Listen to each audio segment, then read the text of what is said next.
Good day, everyone, and welcome to another edition of Inside the Locker Room. My name is Brian Grissom, and I'm live and in color from the Media Center here at Cleveland State Community College. I'm joined today by the head Cougar, Lee Sigliano, and we are ready to wind up the regular season and talk a little tournament basketball. Our version of March Madness, Lee, I tell you what, and it turns into madness sometimes, doesn't it? It is a maddening game. Well, we've got several games we're going to touch on here as we wind up the regular season. Cougars finished with a 13-11 overall record, 8-10 in conference play, but now we're 0-0, aren't we, Lee? We are. I mean, it's a new season. Postseason is, the last phase of the season, as I call it. And you're right. I mean, it's with one exception this year. I think Columbia State has a very excellent chance to get an at-large bid because they're ranked third in the country. No matter how they do in our tournament, I think they're going to have a great chance. So, but for the rest of us, we're. It's do or die. It's survive and advance, be better than the team that you're playing that day kind of phrase. Right. And so, it is a new season, though. You're right. Well, now, you mentioned an at-large bid. Now, tell me, how many teams get to the national tournament?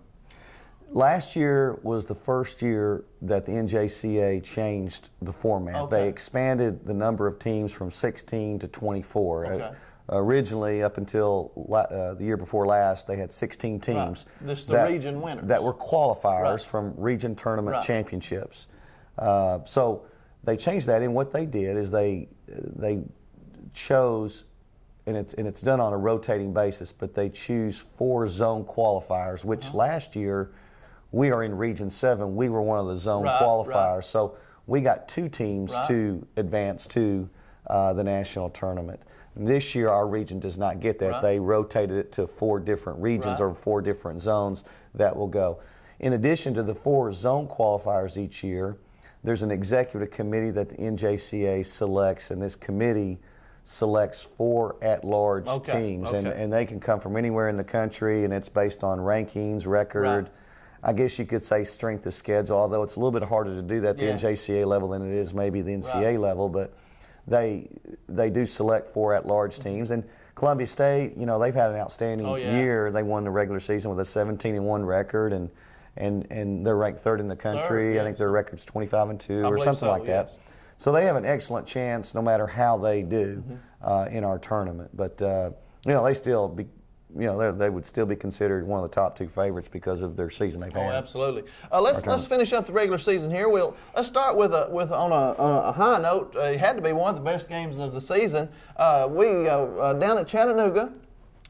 Was that at Chattanooga? It was at Chattanooga. Yes, I looked at the wrong one. Down at Chattanooga, a 93-85 overtime win, and Lee is one of the best games I've seen all year. It was one of the best games for us this year. It was on the road, and that's a plus to win a game like that on the road. And it was against a very quality team, a team with a lot of talent, and a team that's had some success, and a team that's had a lot of success against us over the years. So we haven't won there often over the years that I've been here, but it was a great win. We played well, I think, for most of the game, and we had contributions from a lot of different people on our team.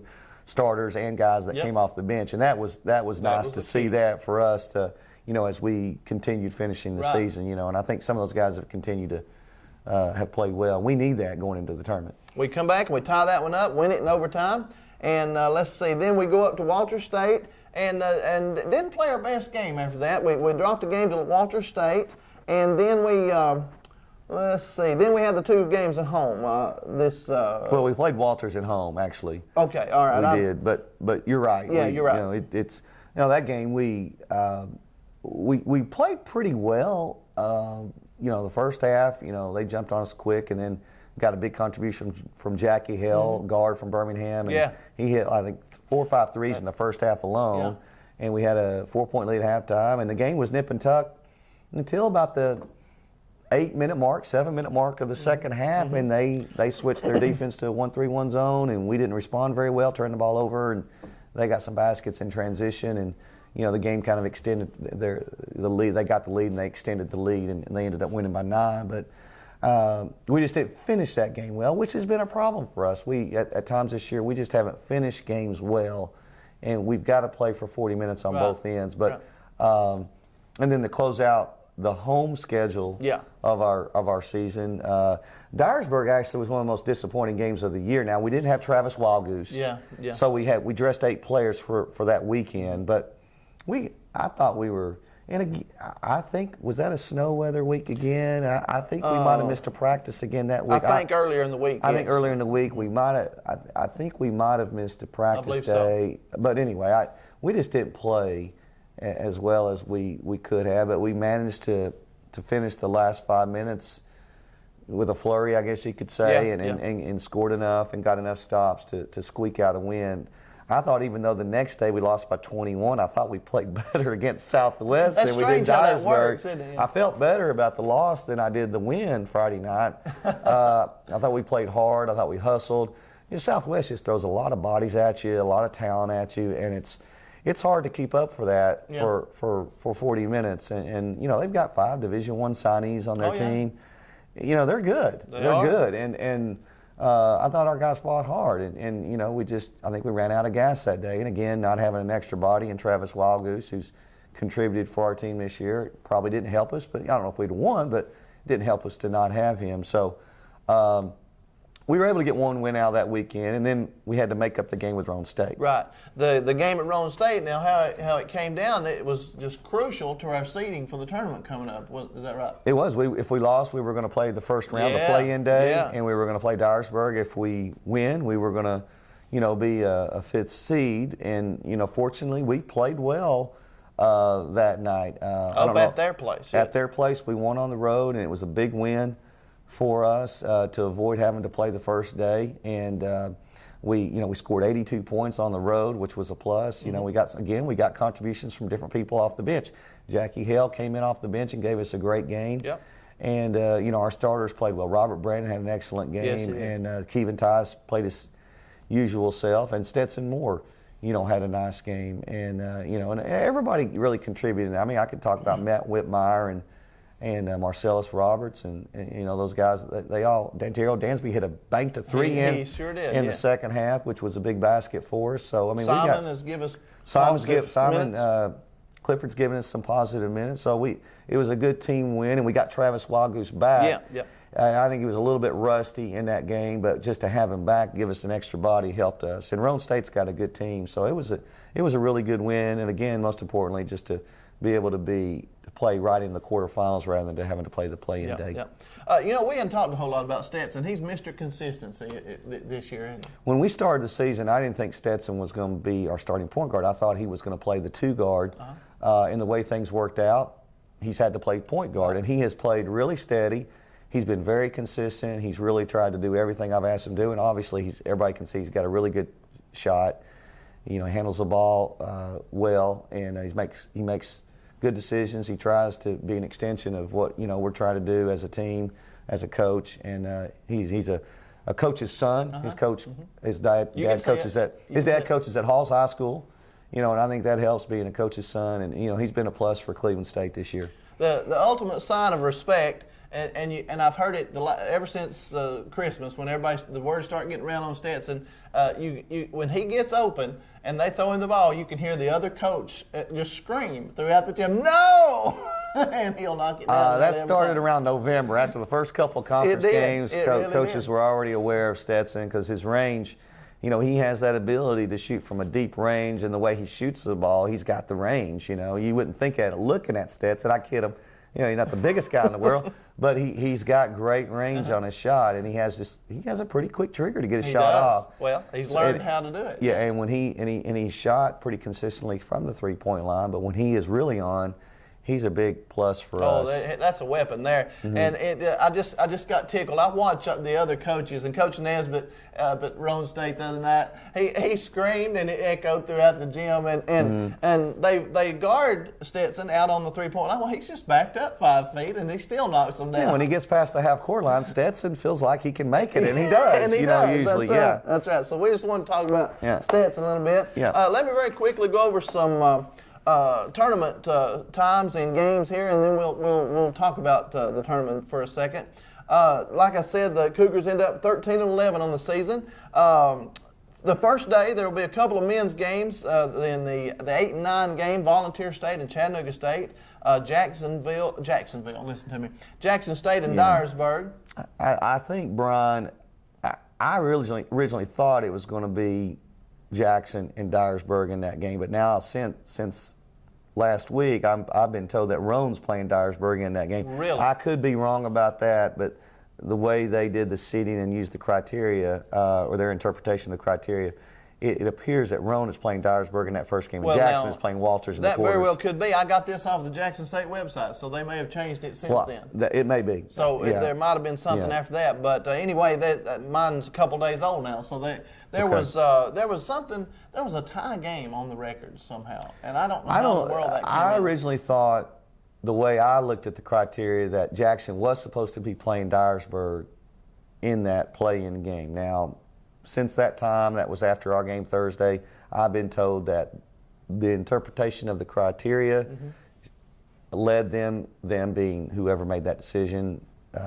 Roan is playing Dyersburg in that first game. We'll check on that. Yeah, and we'll have to get clarification on it. But anyway, we know who we play first, so that's all I'm concerned about, really. I'm just concerned about our game. There will be 2 men's games on the first day on Tuesday, and then 1 women's game on the first day, Tuesday, and then we have all men's action on Wednesday and all ladies on Thursday.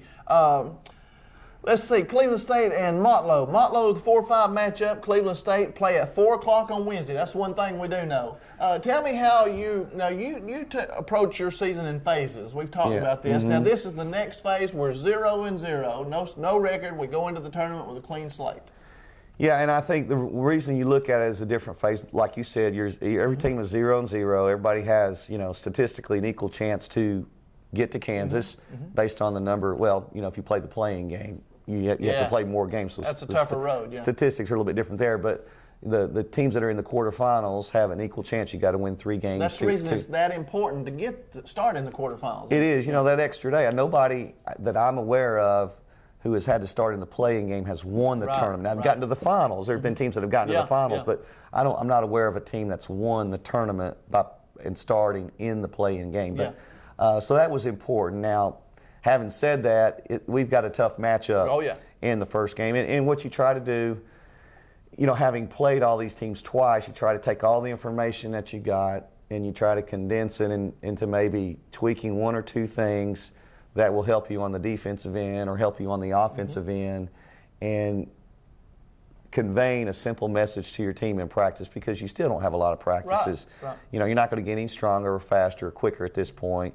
So you can't really overhaul it in any big way to a big scout report, but you can maybe tweak 1 or 2 things, and that's what we'll try to do today and tomorrow if there's a possibility of doing that. But Motlow has really good players. Their point guard, Miller, is possibly could have been voted the player of the year. I'm sure he's in the top 3 for votes for player of the year. He's an outstanding point guard, and not only do they have him, but they have a forward in Trevon James, who's averaging double digits in rebounds, almost double digits scoring. He's a tough matchup for us. And then their wings, Williams, who's a 3-point shooter, and I think it's Lubin, or I may not pronounce that. The other wing, who's more of a slasher. Those are 2 really good guards. And then they got guys off the bench that are not shabby. They're good players. Absolutely. Southern and Sousa and some guys like that give them quality minutes off the bench on the perimeter. And so we've got our hands full. They've beaten us twice already this year. Can we win? We can win, but we'll have to play really well to have a chance there the last 5 minutes of the game. But I think our guys are excited about playing. I think that we've been playing better as of late, and it is a new season, and I hope that energizes us and gives us 2 good days of practice, and we're ready to go in Wednesday with a good focus to play 40 minutes. That game is 4 o'clock on Wednesday afternoon up at Roan State, the tournament up at Roan State. Semifinals are on Friday. Men are the first 2 games, women the second 2 games. Then the finals on Saturday, March the 8th, men first and women second. And, it's a fine line when you approach the tournament. You can't over practice because you've got to conserve some energy. But just one little thing might be the difference to get you over the hump. I've got to watch whatever film we have this year of playing Motlow and just see if there's something that we might help us, a little thing that would help Right. us. You don't want to overdo it. Right. You want to try to keep it as simple as you can. And this time of the year, it is about who wants it the most. And part of that is practice, what you've invested in practice as a coach and player. But it's a new season. Let them go out and play. Let the guys go out and play and enjoy it. And hopefully we can put our best game together on Wednesday. Something you've told me, and I think is a great quote. We just have to be the best team today. The NCAA uses the phrase "survive and advance." I say, be better than the team that you play that day. Just today. Just today. Don't it doesn't matter what happened 2 months ago, or if you played them 10 times in the future. It's just be better than the team that you played that day. However you've got to do, which way you got to do that, just be better than them that day. Absolutely. Well, we'll end it on that, Lee. We appreciate you stopping by and talking with us. Good luck in the tournament, and we hope the Cougars make a long run. Thanks a lot, Brian. All right, that's it for this edition of Inside the Locker Room. I'm Brian Grissom saying good night and God bless everybody.